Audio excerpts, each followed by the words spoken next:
les médias, on peut les comparer à une pieuvre. Ouais. Et ils ont répandu leurs tentacules dans la société. Aujourd'hui, nous, en ville, on est plus, la cible des médias mainstream que les gens en province. Les gens en province, on a beaucoup de personnes âgées qui restent souvent à la maison et qui, eux, sont dans le divertissement. T'as vu, c'est les feux de l'amour. Ils sont pas en train de regarder les médias. Mais nous, en ville, partout où tu vas, mec, les mecs, même aujourd'hui dans les laveries automatiques, ils ont mis des télés. Ce que je veux dire, regarde BFM en tout temps, t'es cerné. Et donc cette pieuvre tentaculaire, tu vois, elle a des ventouses et elle colle comme ça, tu vois.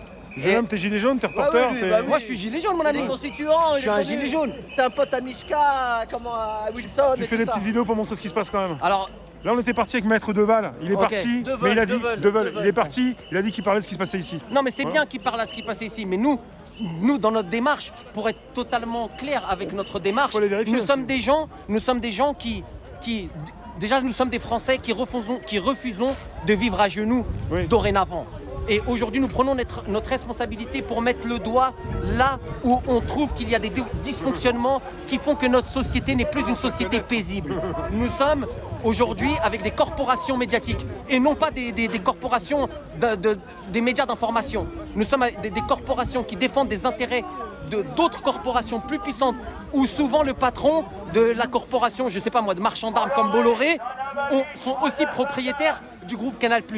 Et donc, c'est leur argent qui finance la production de la propagande et non de l'information. Oui. En France, j'ai découvert avec le mouvement des Gilets jaunes qu'il y avait un droit inscrit dans la Constitution française qui s'appelle le droit de la presse. Oui.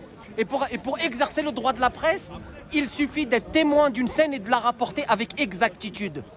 Donc l'avantage qu'on a d'avoir un téléphone portable et un stabilisateur pour essayer de faire de belles images à vous présenter, chers camarades, parce que sinon on a la tremblote. Bien sûr. Et en plus on n'est pas des professionnels, donc ça nous facilite quand même pas mal l'exercice. Nous sommes aujourd'hui dans le challenge, dans le fait de challenger nos droits fondamentaux. Nous sommes dans l'exercice de nos droits fondamentaux. L'un des droits fondamentaux que nous sommes en train d'exercer aujourd'hui dans cette assemblée, c'est le droit de se réunir pacifiquement.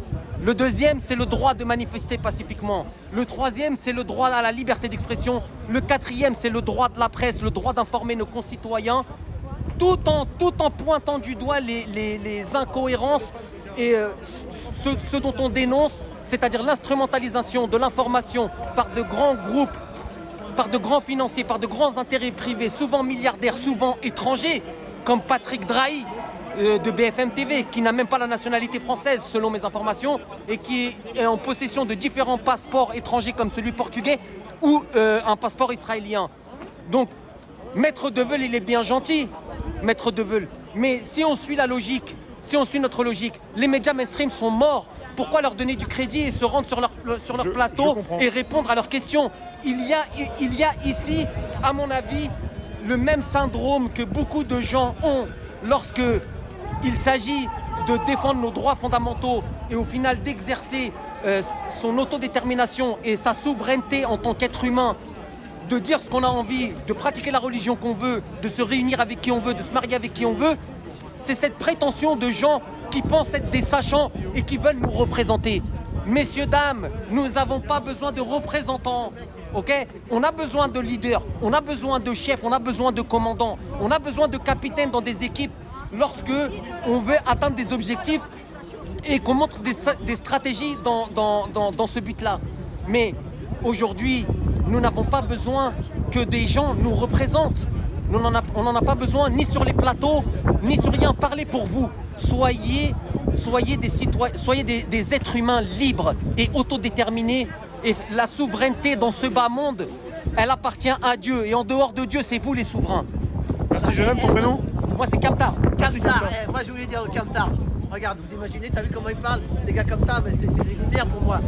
Et donner la parole à ces gens-là. Oui. Mais quand tu regardes les moyens, regarde l'argent. Oui. Mais c'est ça. Filme un tour. Mais regarde, avec 100 balles, on leur fait de la concurrence. Voilà, avec rien, nous, on fait taco surprise, tu m'as déjà vu? Exactement. Alors regardez les gars, taco surprise. Moi je suis pas payé, je suis gratos. Il y a des collègues qui me disent mais paye Rémi. Moi, je lui mets, il a pas d'argent. Déjà c'est juste pour payer sa gamelle, c'est tout. Hein. Moi j'ai ma retraite.